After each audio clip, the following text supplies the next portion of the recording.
So let's start with 3 huge wins with 2B Mindset this week. So since we talked last time to this time, what has been happening with 2B in your groups?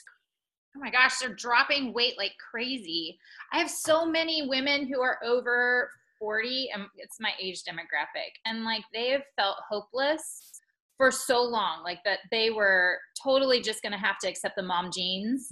Mm-hmm. And I've had women lose 4, 5, 6, 8 pounds the first week, and they have hope for the very first time. They're super excited. So that's been awesome. So I'm grateful. I think this is definitely what they needed. Awesome. I love that. Thank you so much for sharing. Who has another one? I do. Yeah. I told you, Brett, yesterday, but I have girls that haven't been able to lose weight no matter what program they've done, no matter if they've tried keto and vegan and paleo and stuff, lose 11 pounds so far, 8.2 pounds so far, 5.6 pounds. I know I talked to you guys when we all talked about our first week of 2B Mindset, my girl who has had her thyroid removed when she was 9 years old because she had thyroid cancer. She has not been able to lose weight. She's gained 30 pounds in the last 3 years. The first 3 days, she's lost 3 pounds.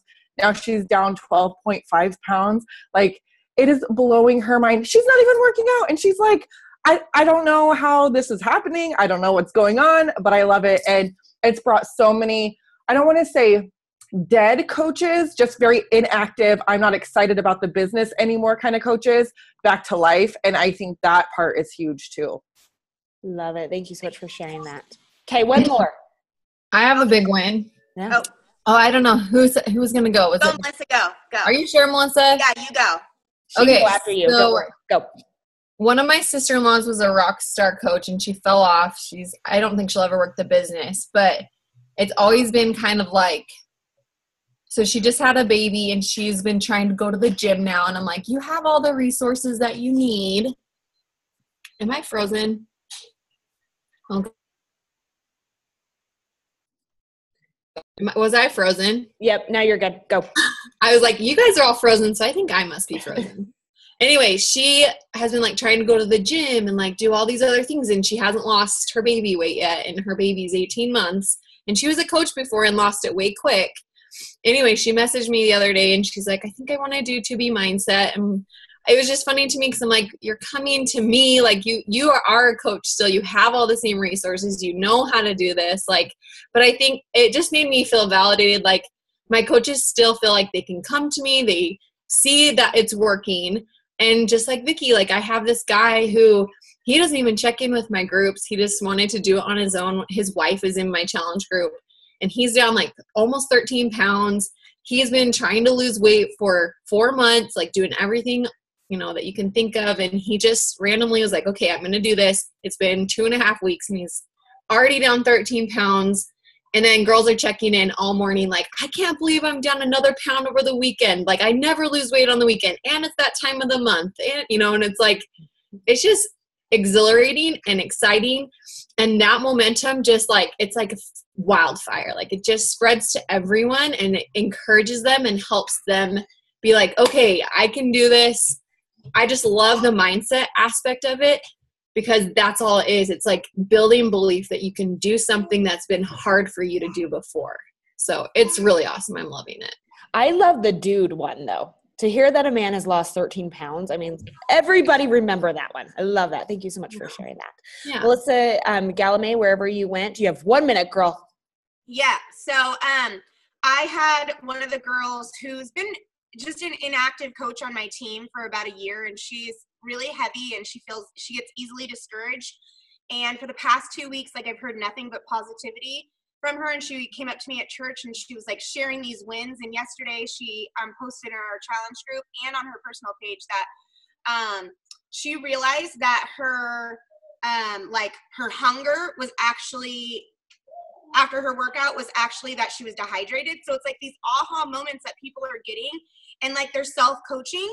And even like if they, had an off weekend where they went to a birthday party and maybe they were up 6 ounces or a pound, like nobody's coming in and be like, I'm up. Oh my God, this is crazy. This isn't working. Like, they're like, I got this. Like, I'm good. Like, I'm so good. And just like everyone's saying, like, I have people who started like when they first purchased that are down 12 pounds that have a girl who had been telling me no for 2 years because she was with Thrive and she would never change anything. Thrive changed her life. And she's like in love. So she's like, I've never lost weight like this. I feel so free. It's just amazing. Thank you so much for sharing. Thank you all for being part of that. Thank you, Danielle, for being patient with us. I just love to hear the wins, especially with 2B. And I just hope you remember those. So, taking those back to your coaches within that. The guy that's down 13 pounds, like this program is literally for everybody. And so I just want to keep the excitement going because it is such an incredible thing for us as a network. So with that being said, let's go ahead and get this party started as far as our topic goes today. If you will go ahead and mute yourselves. And you know what? Oh, everybody is. Okay, perfect. So with that being said, I'm going to go ahead and introduce Danielle Natoni. She really doesn't need any introduction, but I feel like I need to because you did all hear from her yesterday on the National Wake Up Call. First of all, that was an amazing call. I hope you all had the chance to listen to it, but such an incredible call. And I think it is a perfect opportunity right from going from that to now this call. So with that being said, Superstar Diamond 2, she is currently number 7 in the network, 6-time elite. She has been in the top 10. She is the recipient of the CEO award.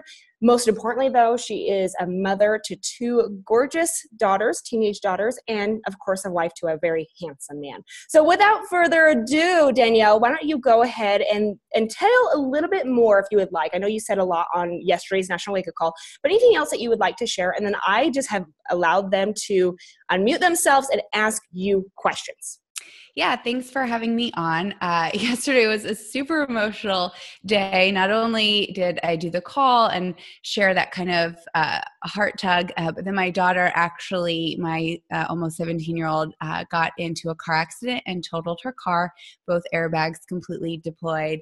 And so she is fine. She's okay, just some bumps and bruises, but I'm a little emotionally taxed. So if we're talking about something super lame and I just start crying, just know because I'm sleep deprived and my hormones are probably all screwed up. So you can see the photo on my Instagram of her car completely totaled, but she's safe and that's what matters. So yesterday was the, National Wake Up Call and, I shared, my share a cart strategy and I'm happy to chat a little bit more about that. I did send to Kevin the scripts that I use and those are in the Beachbody Champions page now. So you can alert your teams to that. But basically, here's the deal, you guys. If you want to know the truth, I'm really not that special or talented. And I legitimately mean that. I run this business the same today that I did 8 years ago. This hair still has sweat in it. The only reason I have lipstick on is because I was like, oh shoot, Brittany's going to look perfect. I don't have the fanciest graphics. I don't have the fanciest trainings. Ashton is my coach. She knows that. And the only reason I think that we are successful as a team is because of one superpower that you guys probably all have, which is just consistency.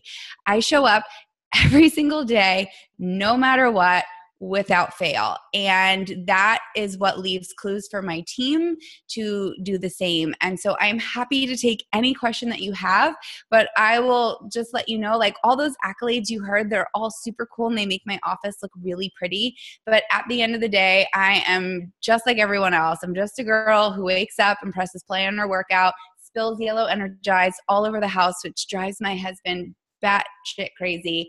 And, and I just do the best that I can every single day to balance this business and my family and feel like a great leader when, just like everyone else, I struggle with that too. So I'll take any question you have and I'll do my best to answer it as openly and honestly as I can. Okay, I have one. So one thing, and I believe that you've always talked about, you get up, you drink your shake, you read your book, you press play. You've said that for years.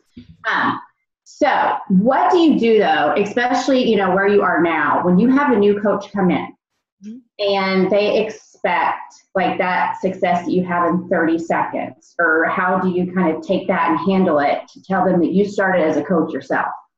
Yeah. So, I'm in a very unique place, I feel, because I have so many huge leaders. under me with such huge teams, I'm actually in this weird place of actually do get some really good interaction with my new coaches again, if that makes sense. And so when we do their new coach call, that's one of the first things I state to them. I say, please don't put me on a weird pedestal. I usually come to the call a complete mess, always do video calls so that they can see that I'm just as real as they are. And actually on my Getting Started Right call, the first thing that I ask them first of all is to remind me a little bit about them, to tell me where they live, their family, their job, all the things that make them them, whether they love pizza or cookies. Like, I'm like, just give me a synopsis into you. From there, I ask them what their history with Beachbody has been up until that point, and what made them decide it was time for them to be a coach. And the reason I started asking that question is because in 2018, I mean, pretty much there's hardly anyone that has never in some way, shape, or form touched a Beachbody product or program. So I like to know what their history has been. And then I want to know like what attracted them to wanting to become a coach. From there, then this is my favorite question. And it's really just the why question, but I phrase it differently because I feel like I get better answers this way. And I say, if you had a magic wand, and anything you ever wanted in your life could come true, and Beachbody could have a hand in that, what would that look like? And so the magic wand question for me is really just their why. But when you say, oh, why are you doing this? Oh, I just want to help people, right? Like you get really surface level questions. And so I ask the magic wand question, and that seems a little bit more relatable for people. From there, before I talk about Emerald, before I talk about Success Club, I say the statement, I want you to know I started just the same place that you are. I am no more special or talented than you. Everything that I've accomplished, you can accomplish and more, but it's going to start with these next couple of things we're going to talk about. And I know that that seems like really simple, but that's where I lay that foundation of like, it's not going to happen overnight. And actually, in their their new coach welcome email for me, I recommend The Compound Effect to them. And that's still the first book I recommend because I want them to realize that it's the small consistent daily behaviors over time that will lead to big change. And so we go over Emerald and we go over Success Club after that. But I constantly reiterate also that it's not going to happen right away. And we actually even talk about that with social media. I actually encourage all my new coaches that we're going to work on building trust on our social, but we're actually going to start with the people who already know, like, and trust us. And I say, and I didn't coin this term, but I don't know who to credit it with. I always say we're going to create your dirt list. Like, who are the people who would legit buy dirt from you? We're going to start with those people while we build up trust on social, because that's the other part I think that has become the biggest issue with new coaches is they see all of us, they met us on social, right? Like, how often do you really bring in a coach anymore that you didn't meet on social? So they assume they're going to meet all their coaches on social, when we all know all our first coaches were the people who already know, liked, and trusted us. And I encourage them to become the crazy Beachbody lady in their community, and that's where they're going to start seeing success. So that 30-minute call for me, and the other piece I remind them too is I tell them that they have full access to me. That's my personal preference. In their new coach welcome email, the first thing I ask them to do is text me. And the reason I do that is because, one, it gives me their contact information really quickly, but two, it humanizes me, especially if they met me on social, because then I can text them back immediately and be like, hey girl, oh my gosh, I'm so excited you joined the team. And they don't just seem like, a number. And then I tell them they have full access to me.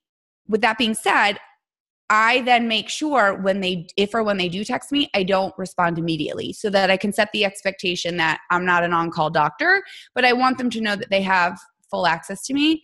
And then I also stress that they are not allowed to get overwhelmed, that they've got to take it day by day. And if at any point they feel overwhelmed, they let me know. So really my whole goal in that Getting Started Right call actually is zilcho to do with Emerald and Success Club, and has everything to do with just making them feel really, really comfortable that I'm a person who actually cares about them, and that, I'm going to be there. And like Emerald, and sure, I could like push them like, oh, you gotta be Emerald by tomorrow. But for me, I'm like, I want them to realize, like, I think they're a person because they met me on social media, and I'm going to help them get through this. So long-winded answer, which you're going to find. There's never going to be a short-winded answer for me, so sorry about that.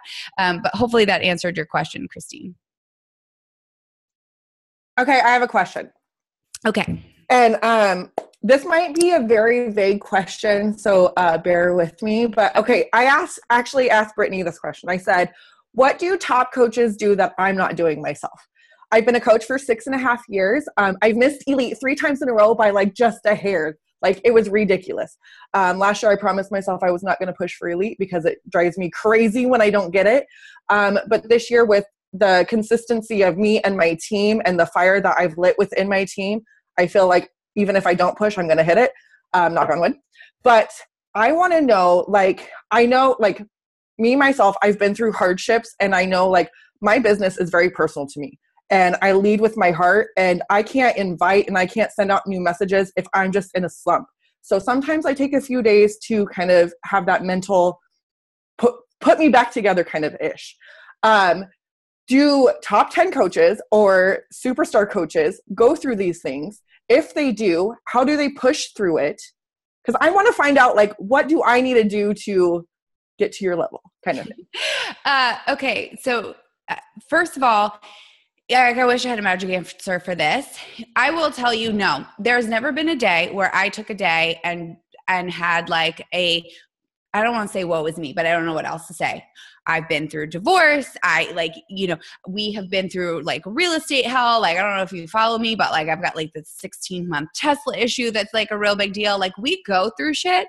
I'm raising teenagers. Like, that's just like a thing that brings all new levels. And for me, no, right? Like, there's never been a day, and that doesn't mean to say I don't like ever have like fun or I don't ever step away from this business, but I've never thought to myself, life is hard, so I'm going to take a couple days off from my business. Matter of fact, what I say is, shit, life is hard.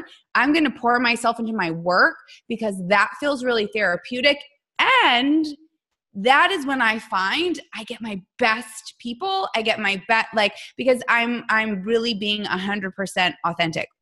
With that being said, everybody's completely different. I'm sure there's other top coaches out there who have taken time. And that's the thing. You know, if you were to line up the top 50 coaches right now, or whoever you thought were your most 25, like your all-star lineup of coaches, every one of us would say something completely different to answer this question. Every one of us looks different, runs our business differently. Like, so, I wish I could tell you, here is what I do to stay in the top 8 years running. And when I say, it's like such a boring answer. When I say it's consistency, I fully believe that. But I will say one other thing. What I will say is that there has never been a moment like, and please do not take offense to this because I do not mean it offensively.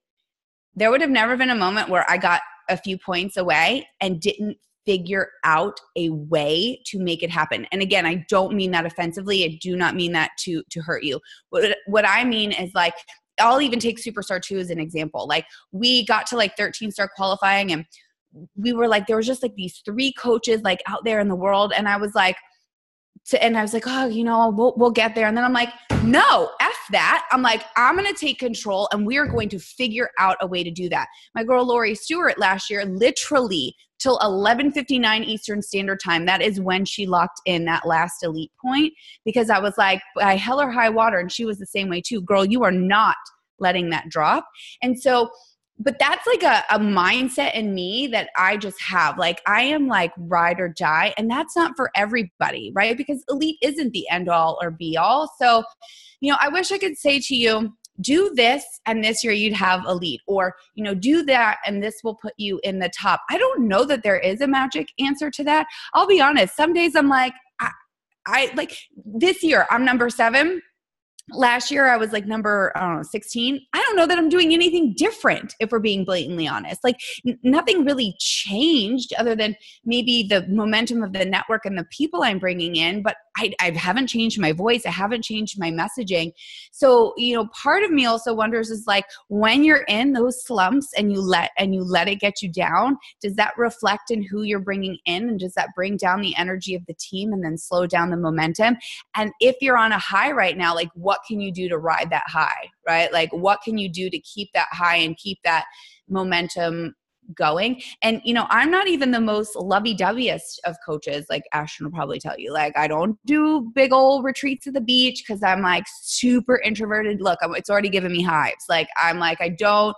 So, you know, I don't know, other than to say when you're in those moments of like, you know, it's just a couple points, maybe I won't, like, dig really deep. And because here's the thing, I firmly believe that my coaches push as hard as they do because I push as hard as I do.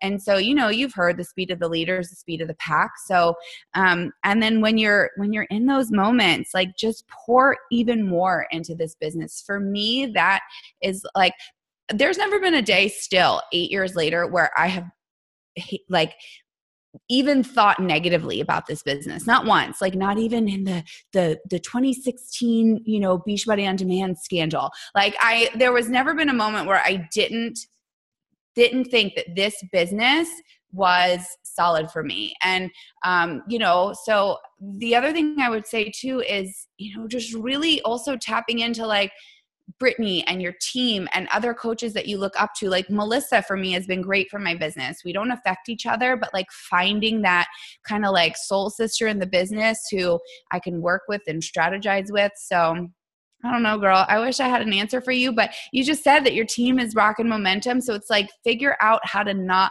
let it drop. And if there are any energy vampires, like shut it down. I think that's the other thing maybe that I do is I'm a super tough love kind of girl. Like I have no time or tolerance for anyone that wants to be an energy vampire. So maybe, you know, I don't know if that's your love language or if you're a little softer, but I'm not.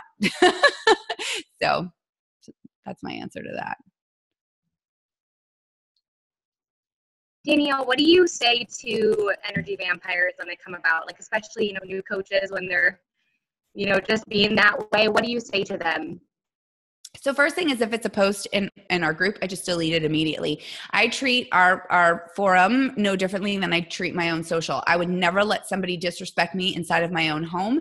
Therefore, I will not let them disrespect anybody inside of a group or on my social, right? So no differently than I would teach somebody to delete and move on social, I do the same in groups. If I ever see anything, but then it gets taken to private message.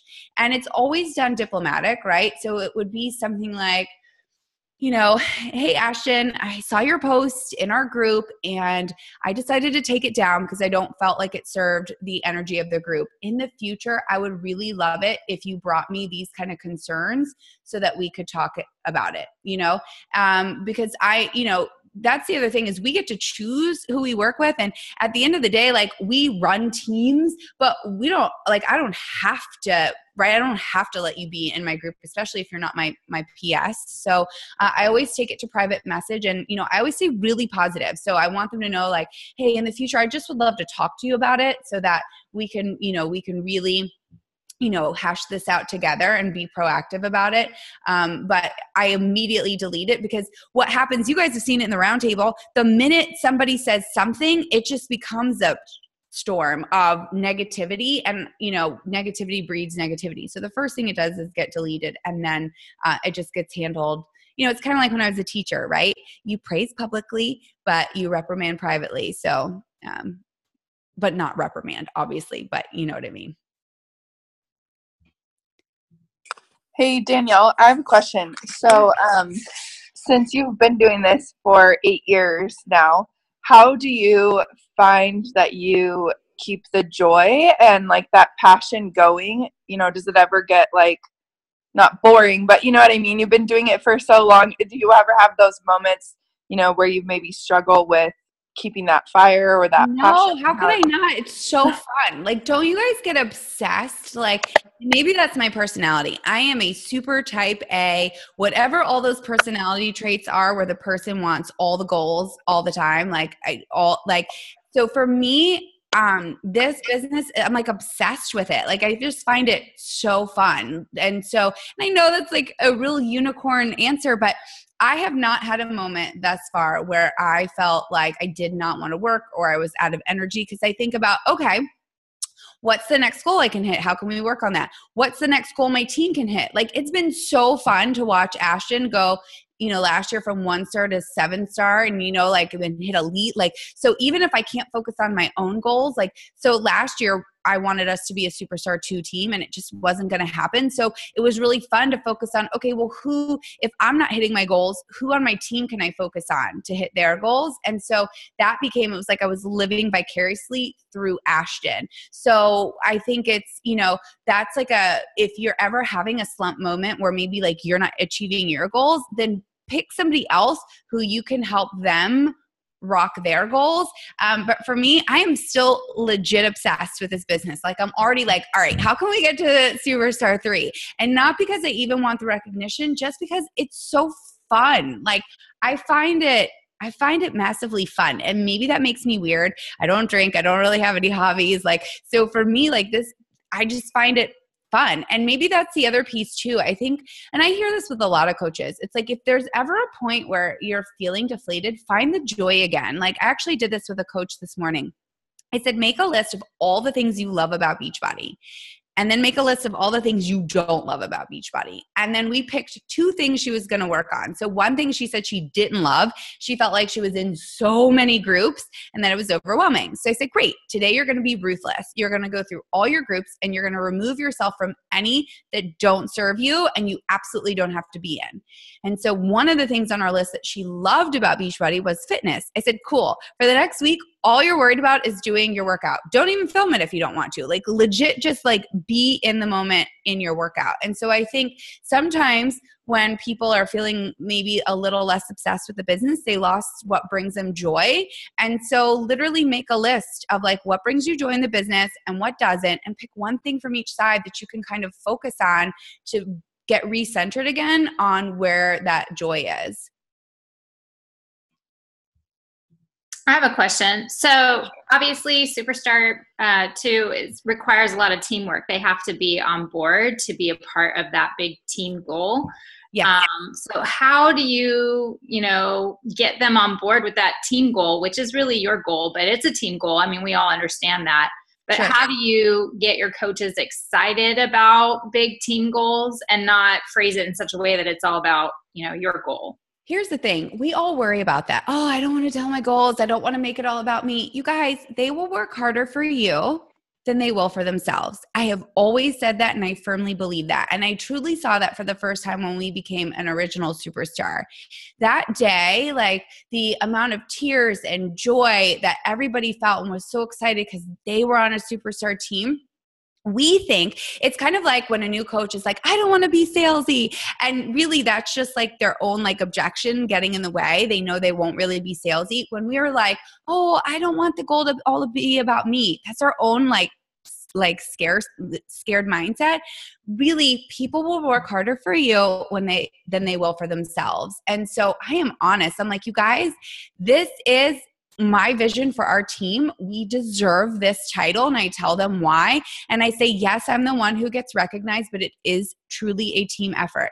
Now, so I am blatantly honest about my goals because one of the things that Doug taught me early on is that I don't leverage myself enough and I still struggle with that. But people joined our team because of us. And when we don't leverage that, like that's why they want more access to us. They want more time with us. They want to feel special. And so part of helping, you achieve your team goal does make them feel really special and really part of something. The one thing that I do that has worked, I don't do team retreats every year, right? Like, I don't know who started that. And if y'all do it, like, that's so cool. But I'm like, whoever started that, like, makes me itch. But what I do is when we were going for Superstar, I themed it. And our theme was let's #go the distance. And I'm obsessed with Rocky if you follow me. And so our whole theme was we're going the distance. We're going to be like Rocky. We're the underdogs. We're fighting for it. And when we achieved Superstar, our reward trip, our retreat, whatever you want to call it, was to go to Philadelphia and to run the steps like Rocky did. Okay. And so it was a total themed trip. Okay. I made a video of it. We now use that video. I use that video to get people to come to our team. So the minute that was over, I'm like, hey, we need a new theme as we head into Superstar 2. And so I said that we were going to defy gravity. And so Defying Gravity is Wicked. I love Wicked musical. And so the whole time we were in pursuit of this, it's like, come on, guys, let's defy gravity together. And so we did it. We defied gravity. And so in September, we're going to New York City to celebrate, and we're going to see Wicked on Broadway.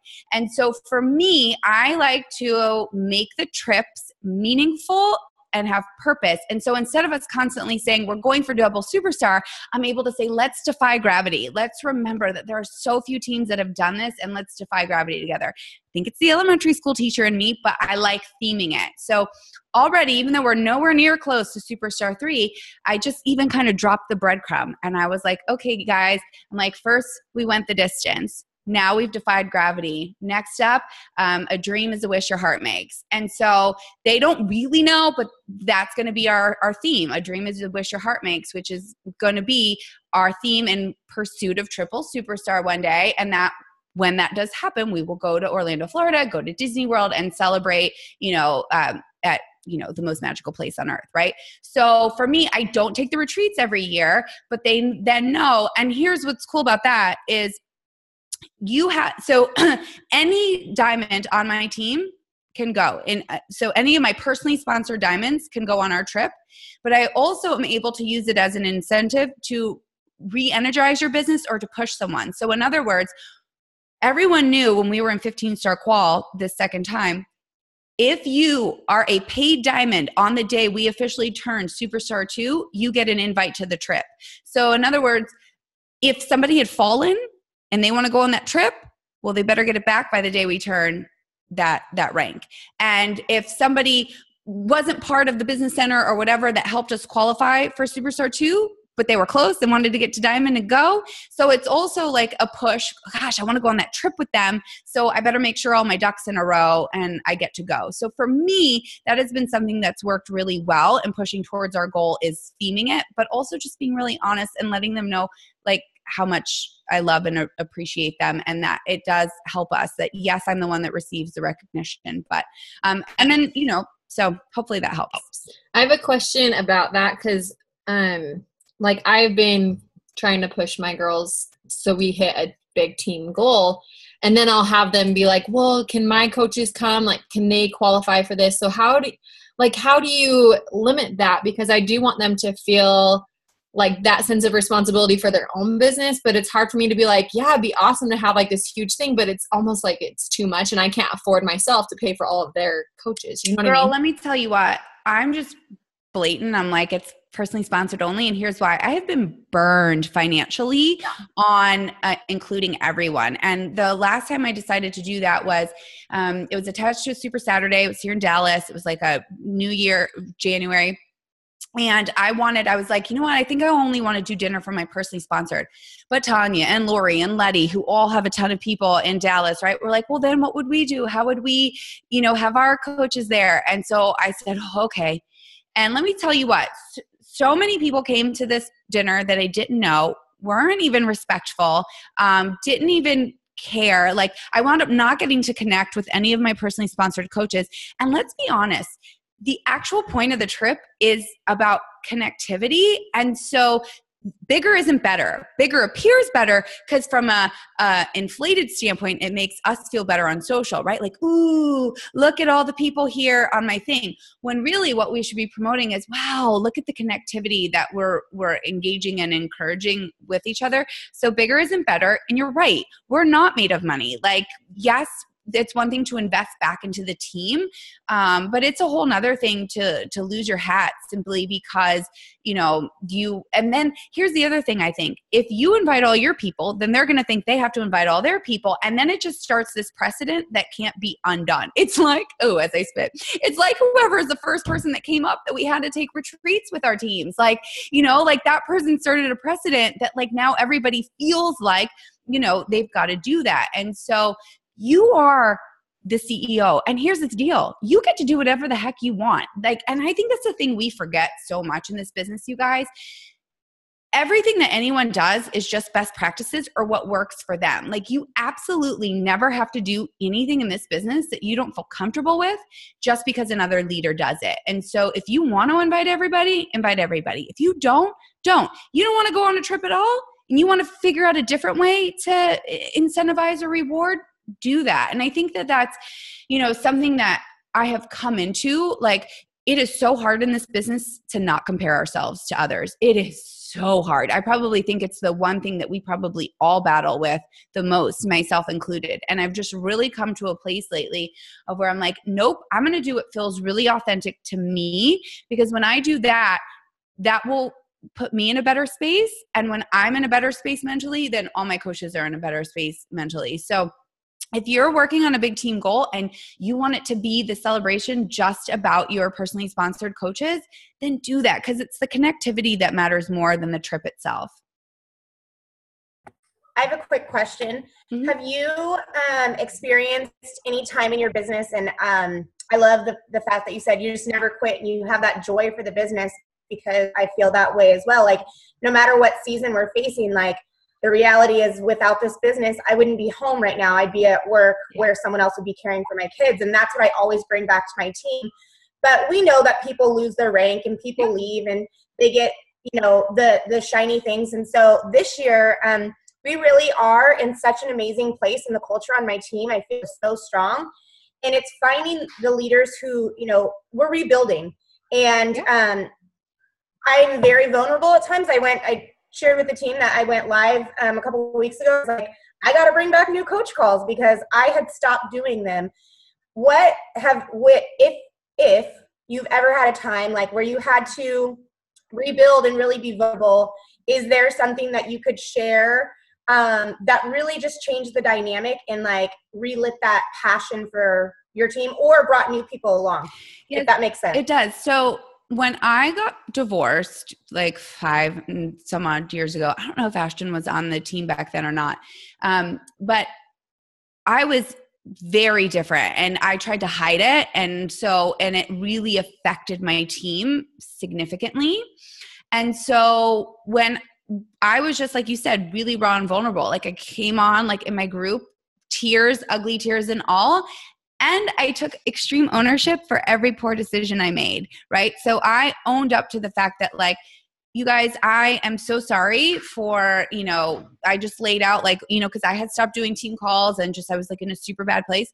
And I owned that. And I said, but I promise you that moving forward, things will be different. And I just kind of drew a line in the sand. And I think that that's probably the best thing that any of us can do, is that in any given moment, if there's anything in our business that we maybe feel we could have done better, could have done differently, feel really vulnerable, is own it.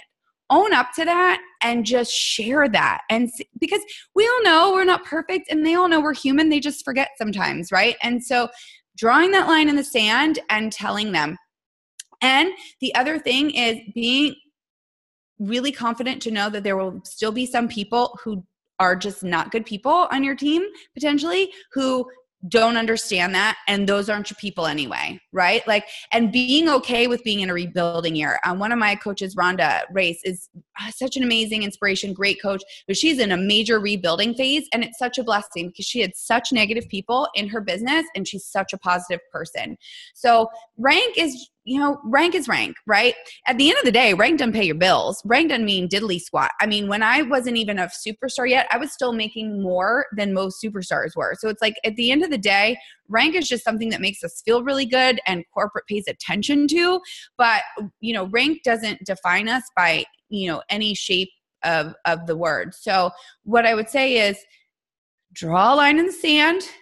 Be super honest, always own your mistakes. And I have just learned that time and time again. Like, if I do something wrong, then I'm going to own that. Even if I don't feel like it was my fault. I'm sorry I made you feel that way. I'm sorry that that's the perception that you got from me. But we're going to draw a line in the sand, and starting today, like, things are going to be different. I actually just had that with my UK coaches. They were like, we feel like we need more specialized training than just what you're giving us. And so I said, you know what? I honor that that's how you feel. So we're going to figure that out then, and you just move forward. And so, like an aside, my husband and I have 3 core family values. And the first one is to take extreme ownership in all you do. And if you've not read Extreme Ownership by Jocko Willink, I highly recommend it. It is a great book. It's a great book for your team. And if you have any male coaches, it's especially great for them. So I highly recommend that book. Our second one is always do the right thing. Like if you're given 2 choices in life, like you just do the right thing and you can't go wrong. He has a great voice. You can listen to it for sure. He's a former Navy SEAL who runs now he goes and mentors like really big businesses on leadership development. But he's got a super sexy kind of radio voice. So I mean, you may as well just read it or listen to it. And then our third core family value is the only way to fail in life is to settle for less than you're capable of. So to kind of revisit Vicky's question earlier, that's how I don't get burnt out, because our core family value is the only way I can fail in life is to settle for less than I'm capable of. And I know that I'm capable of great things. And so when I remind myself of that, then it makes it really easy for me to constantly push. So total tangent, but. Hey, Danielle. Yeah. I just have a question. I know there's probably no simple answer to this, but kind of like we've been talking about with working with our team and respecting, I guess, like our boundaries, but also wanting to be there for them. So I'll just kind of give you an example. Okay. Our team was pushing for a goal by summit qualification. And the first few weeks I was like overseas in Bali. I was trying to show up and do my best. I was up fucking early. I'm probably not supposed to cuss. Whoops. I like it. No bother me none. I was like pouring everything into them, but then it's like after 2 to 3 weeks, people kind of lose their steam. And I know from being in this business that can happen, but at what point do you identify, or how can you identify who to continue working with? I think that's the overall question. Yeah. You know what? I am kind of like a 3 times and done kind of deal, which is like, it's kind of like a 3 strikes, you're out. But, I will give you the opportunity to like, tell me you want it the first time. Right. And then we go for it and then you fall off. Life happens. Okay.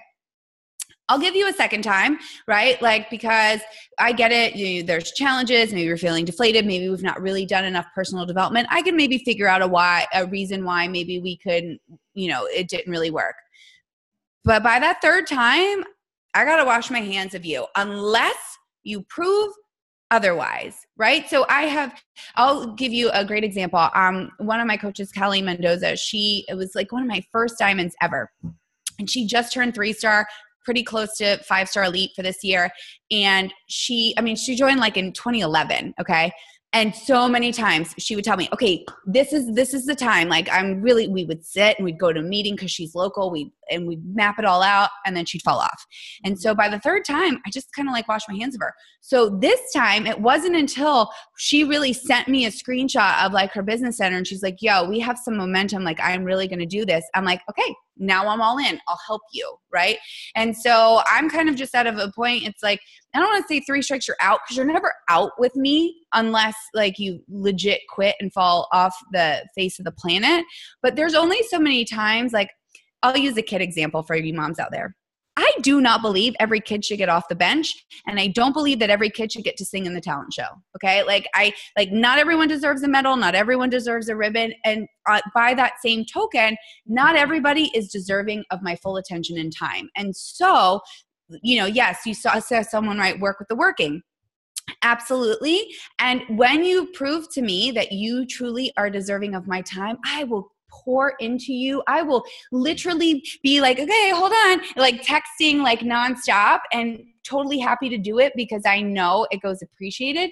But if you aren't working and you have proven to me on multiple occasions that, basically I can't trust you or I can't trust your word, then, you are dead to me, so to speak, until you prove otherwise. And I think that we have to be more ruthless like that. I think because we are a female dominated business and a lot of us are wives and moms, we tend to lead with our emotions instead of with our mind and our intelligence. We know better. We know when somebody is not really in it to win it.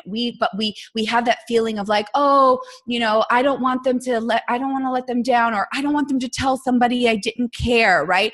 And at the end of the day, in any other industry, That would never fly. In any other industry, if somebody showed up to work late 3 times, they'd be out, right? If somebody was supposed to do certain tasks in order to potentially achieve a promotion and they didn't, they get passed over. But because we are female dominated and emotionally centric, we forget to lead with our business mind and we lead with our heart. So what I would say is go with your gut instinct. You know when somebody is not worthy of your full time and attention, you know that. And only you can set kind of your internal rules and thermometer for that. But for me, it's kind of like that 3rd time and we're done until you prove otherwise. Thank you. That's really helpful. And I like the idea of the screenshot because I think that is what was happening with my people. Like I set the clear boundaries. I let them know I love you, but I have to respect my time and my space. And I think maybe I still have some of the guilt like you were just talking about. So I like what you were saying about getting them to prove hey, this is what the fuck I'm doing. Yeah. Show me, give me visual proof. There are enough ways in our business that people can give us visual proof, in order, even sometimes, and I don't do this right now, but sometimes I did this on a call for the UK recently for one of my coaches. I said, okay, fine. I'll tell you what, because they were all like, oh, we can't sell challenge packs. I'm like, I'll prove to you that you can. I'm like, for every person on this call who sells a challenge pack by Friday, I'll do a one-on-one 30-minute call with you. And I wound up having 7 of those calls. I'm like, damn it. But it's just proof that sometimes people just need proof. They need that visual push. They need clear expectations. So anyway. Thank you so much. You're welcome. Danielle, will you answer Brooks in the chat thread? Do you mind? Brooke, okay. I So can't Brooke unmute myself due to background noise. Do you do GSR calls with every new coach, and do they need to come to you to set that up, or how do you work that out? Also loved your wording from yesterday. Are you able to share with us your wording before the share cart? Okay. So GSRs. So my new coach welcome email has super simple steps. Text me, join our Facebook group, order the compound effect. Let me know when you're done with this email. Okay. Believe it or not, that weeds out half the people who don't even read all the way through enough to respond back to the email.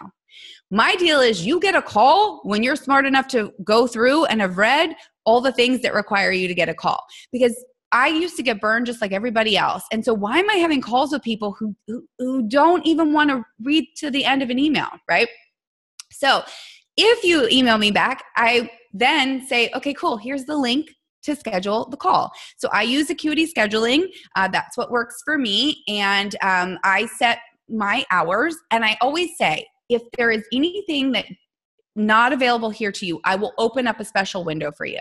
Okay.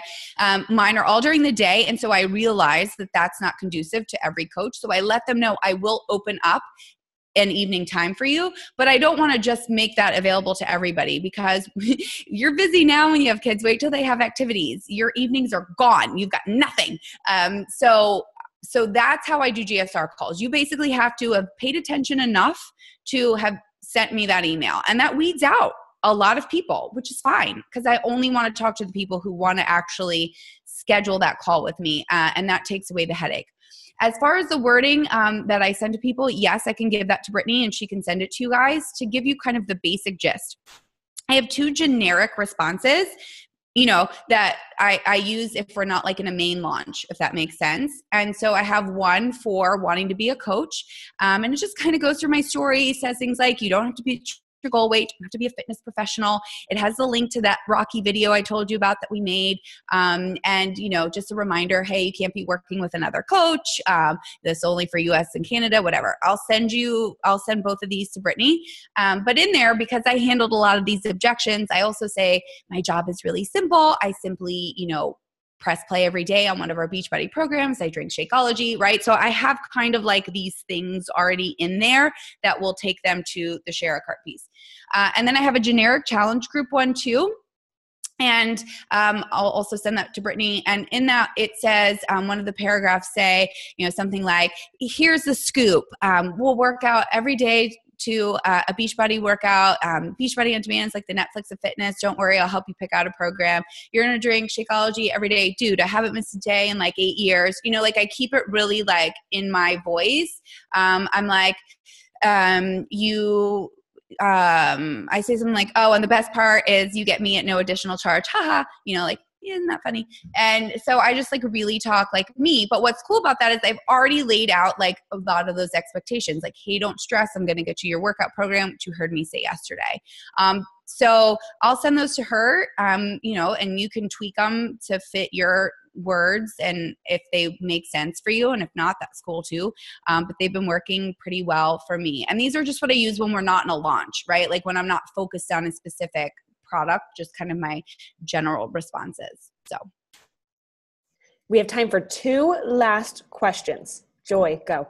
Can you talk a little bit about what you do for sneak peeks? I don't do them. Awesome. Don't do them. Let me tell you my theory on that. I have tons of coaches who do them, and I'm so grateful that they find success with them, okay? I am of the mindset of I don't have to do what every coach is doing just because they do it, okay? I've always been, 100% okay with being me, and I don't want to do it because in my mind, I'm like, what the hell am I giving a sneak peek into? Like, my life is an open book, for God's sakes, right? My social media is a sneak peek into what I do. So for me, I don't do sneak peeks. It does not mean I don't think they're effective because Lori, Tanya, Ashley, like all of them do sneak peeks. Like, so I see that they can be valuable, but for me, I don't do them because I'm like, it gives me anxiety. I'm like, God, I got to create a group and then I'm going to have to delete the group and, and then, what am I going to do with these in there for these two? And then I got to make videos. Like, so I don't do them. I don't do them. That's it. You want to know what my sneak peek is? Watch my Instagram stories. Like, I mean, I don't do sneak peeks. And you want to know what else? The other reason I don't do sneak peek is, guys, I don't have an assistant. This doesn't make me any cooler than anyone else. I do everything. Like, and I still do my own laundry, for God's sakes. Like, so yes, I would love help. I just haven't found the right person and I'm so type A. So the other thing is like, I'm not about creating extra work for myself. I'm like, got to get you in the sneak peek and then I got to create the group and delete the group. And so I just don't do them. Sorry. Can I ask a question, Danielle? Hi. Yes. This is a really random question, but going back to not your retreats, your earned trips, which I love that idea. That just like lifted so much. I don't know why, but just hearing you say that, just because I feel like I get caught up in like, oh, I have to do that too, and I have to do that too. There's so much pressure on us, you guys, that we put on ourselves. Nobody else. Did corporate ever tell you? Was there ever a national wake-up call that said why you have to do a retreat? Is it in our policies and procedures that you have to spend thousands upon thousands of dollars of your hard-earned money on a trip?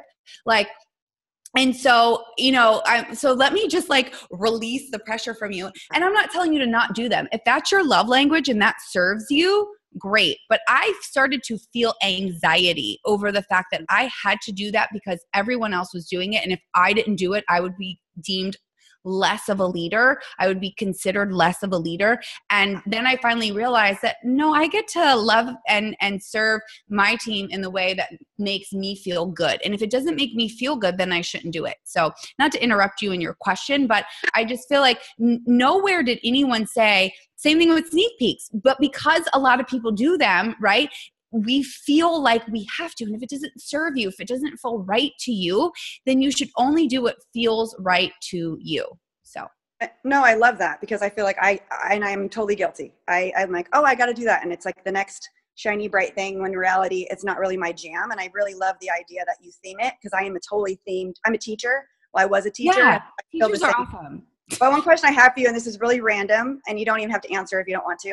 Okay. But I saw some people, these trips they're providing, like, do you give them a list of like what you're doing and this is what I'm providing for? Like, do they pay for airfare or is it just like. You pay for airfare? Are you on drugs? I have 32 people coming to That's this what I'm saying. trip. I saw some coaches paying for airfare and then I was like. Even with my superstar bonus, are you on drugs? Like, that is not okay.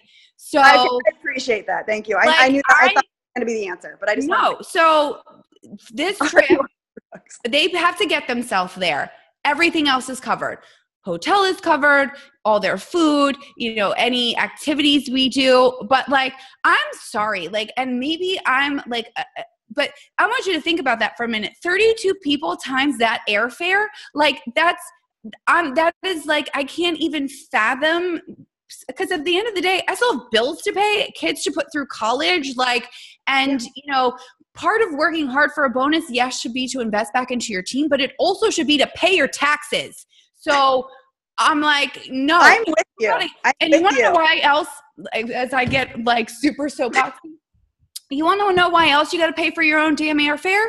I expect you to be there and to put skin in the game. Let me give you an example of that. So, for example, Brendan Bouchard, okay, if you're in his any of his academies, you get a free ticket to his event. But it's not free. You have to pay an activities fee or a materials fee. That's what it's called, a materials fee. Why? To ensure that you have skin in the game to show up. I'm not paying for your airfare and then you tell me all of a sudden something came up and you can't come, right? So anyway, sorry. No, I needed to hear that. And I knew it. I mean, that's how I feel, to be honest with you. I just don't verbalize it. And I'm like, when we go anywhere, like, okay, I took Ashton with me to leadership, right? And she didn't expect anything from me, but I paid for every meal she wanted to pay. I'm like, no, of course, I'm going to pay for your meal. Like, we went to Nike. I was like, pick something out. She was like, no, I don't want to. I'm like, do it, right? So I'm going to serve you when I want to, and that's going to feel good. But no matter what I make, I still don't have like 50 grand to drop on a trip because I want to, because somebody else did. Like, not doing it. No, I love it. And I love that people are starting. I mean, I've heard people do skin in the game. I think they need to, because and I agree with you. Sometimes I'm on the whim and I'm a gift giver. I just like doing that. It makes me feel good, but I never want to feel obligated. Does that make sense? And I always feel like I do that to myself. So thank you. Let me answer this question that's in the thread, because a couple of people asked it. If I don't do sneak peeks, like, how do I get people to get coaches? So and again, this might make me wrong. This is what I do. I am a firm believer that no differently than with my kids, right? My job is for them to grow away from me, right? That I want my coaches to learn how to get their own coaches. So I teach them that from day one. Like, they're going to find their own coaches. They're going to start with their dirt list. They're going to mess it up. They're going to say all the wrong things. I will help them. So a lot of times they'll text me, so-and-so said this, what should I say back? But for me, I don't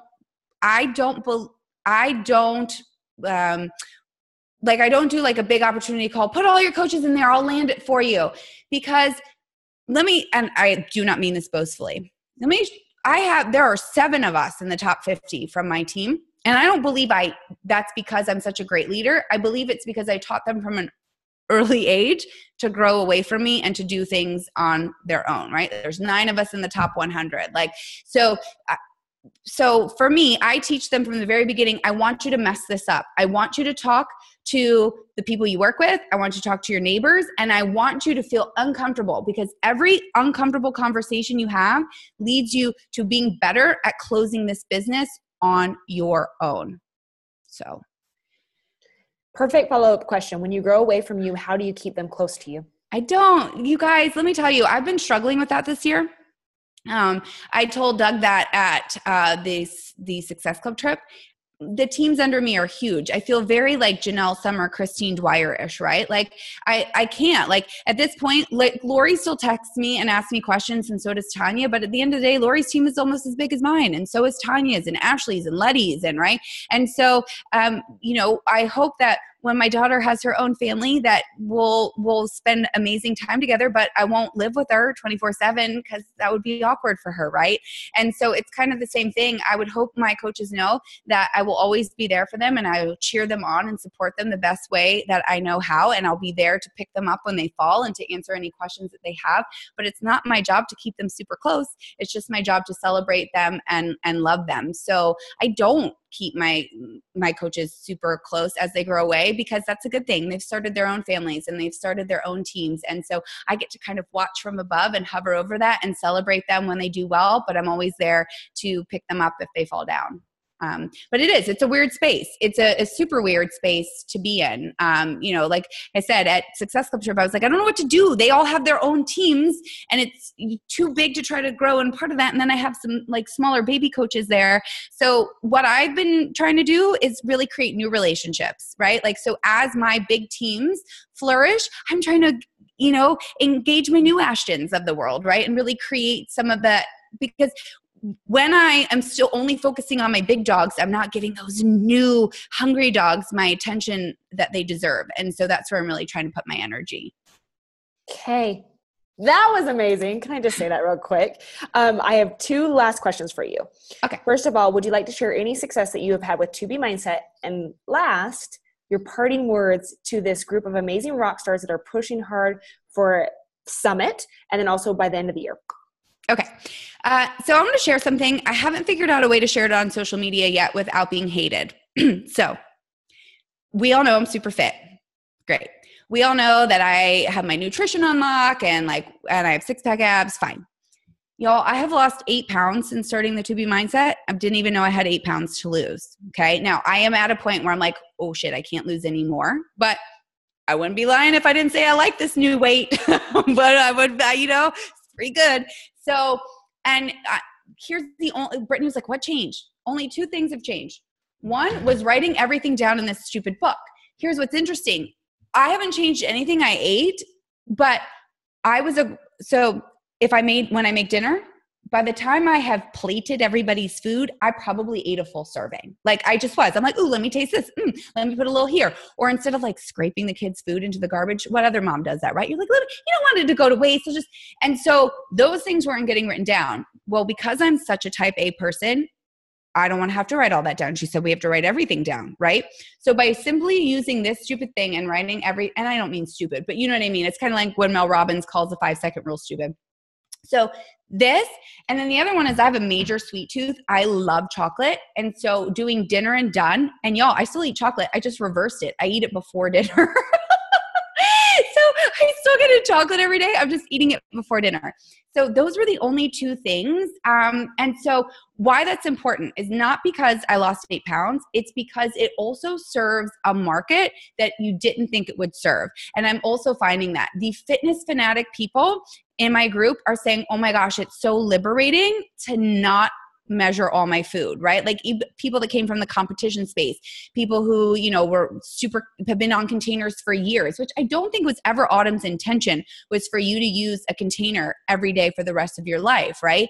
And so while we pitch this and market this to emotional eaters and really overweight people, I think there's an underserved market of people who would love some food freedom and who have been perhaps have an unhealthy relationship with food, not because they're an emotional eater, but because they are so obsessed with macros, calories, being super fit that they lost the reality of what it means to just sit down and have a meal. So I share that because it can be for your fitness-minded people because it's a philosophy and it's a way of thinking, not a program, in my opinion.